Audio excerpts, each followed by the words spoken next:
Hello friends, let's see regarding the anatomy of the phrenic nerves. The importance of the phrenic nerve is that it is the sole nerve supply to the diaphragm muscle. Diaphragm muscle is the main respiratory muscle of the body and that is going to be supplied by the phrenic nerve. So phrenic nerve is the only motor supply to the diaphragm muscle. The right and left sided phrenic nerves, they are going to arise from the C3, C4 and C5 ventral rami. So the formation of the phrenic nerve, it is via the ventral rami of the C3, C4 and C5. Now as the diaphragm muscle in the intraembryonic life, early intraembryonic life, it develops from the thoracic region and then it's shifted downwards towards its normal adult position. So that's why it carries the nerve supply with it, and that's why the diaphragm muscle is going to be supplied by the ventral rami of the C3, C4 and C5, which is collectively form the phrenic nerve.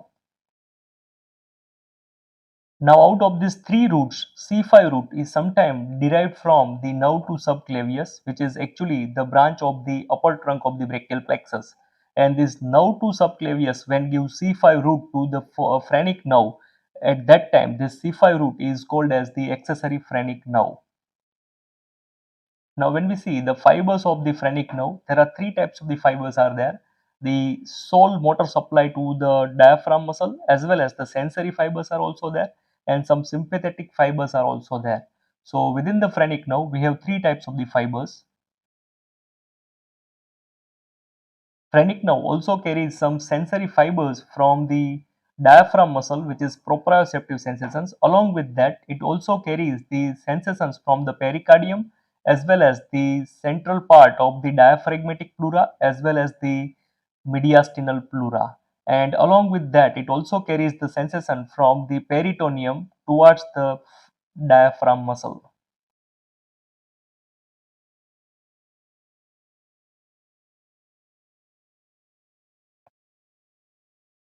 Some sympathetic fibers are also present within the phrenic nerve, and these sympathetic fibers, they are the postganglionic fibers, and these sympathetic fibers, they prevent the easy fatigueness of the diaphragm muscle, as the diaphragm muscle is a respiratory muscle and it has to contract repeatedly. So the fatigueness of this muscle should not be there. So to prevent the fatigueness, easy fatigueness of this diaphragm muscle, nature provides some sympathetic fiber to the diaphragm muscle also, along with the motor fiber from the phrenic nerve. And these sympathetic fibers, they prevent the easy fatigueness of the diaphragm muscle. And this phenomenon, that is called as the Orbelli phenomenon. Now let's see the course of the phrenic nerves on each side. Now when we see the course of the phrenic nerve on each side, it is going to pass from the lateral border of the scalenus anterior muscle, and after passing from the lateral border of the scalenus anterior muscle, it passes in front of the scalenus anterior muscle, and then it passes in front of the internal thoracic artery of the subclavian artery.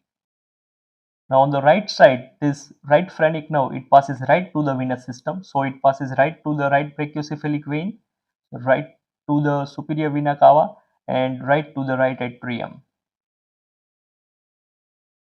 This phrenic nerve, it passes right to the, or we can say lateral to the pericardium, and it passes in front of the root of the lung. Then this right phrenic nerve, it is going to pass through the vena cava opening of the central tendon of the diaphragm, and then it reaches towards the under surface of the diaphragm. Through this vena cava opening, this phrenic nerve is accompanying the inferior vena cava with it. Now on the left side, the same course is there, but it passes deep to the left brachiocephalic vein, and then this nerve, it passes lateral to the pericardium and the left ventricle, and it passes in front of the root of the lung of the left side. And then this left phrenic nerve is going to pierce the cupula of the diaphragm on the left side and going to reach up to the undersurface of the diaphragm. At the undersurface of the diaphragm, this phrenic nerves on both the sides, they are going to divide into four branches. One passes anterior and medially, this is anteromedial branch. One passes anterior and laterally, this is anterolateral branch. Some branches are passes on the posteromedial side and some branches are passes to the posterolateral side. So four types of the branches, they are going to be provided by this phrenic nerve on each side: anteromedial branch, anterolateral branch, posteromedial branch, and posterolateral branch. And this distribution of this pattern of the branches of the phrenic nerve, it will provide proper orientation regarding the resection of the phrenic nerve in case of the few diseases. Now, when we talk about the clinical anatomy of this phrenic nerve is responsible for providing the sensory supply to the pericardium as well as the diaphragmatic pleura and the mediastinal pleura. So, when these pericarditis or any pleural effusion is there, so at that time it will lead to the irritation of the phrenic nerve, and this irritation will lead to the irritation of the diaphragm muscle also. So irritation of the diaphragm muscle will lead to the pain at the shoulder area, because the skin over the shoulder area, it is also going to be supplied by C3 and C4 spinal nerves via the supraclavicular nerves. So the referred pain of the diaphragm muscle, it may refer to the shoulder region, that is because of the common nerve supply by the spinal segment. So this is clinical anatomy concerned with the phrenic nerve. So it is all about the phrenic nerves.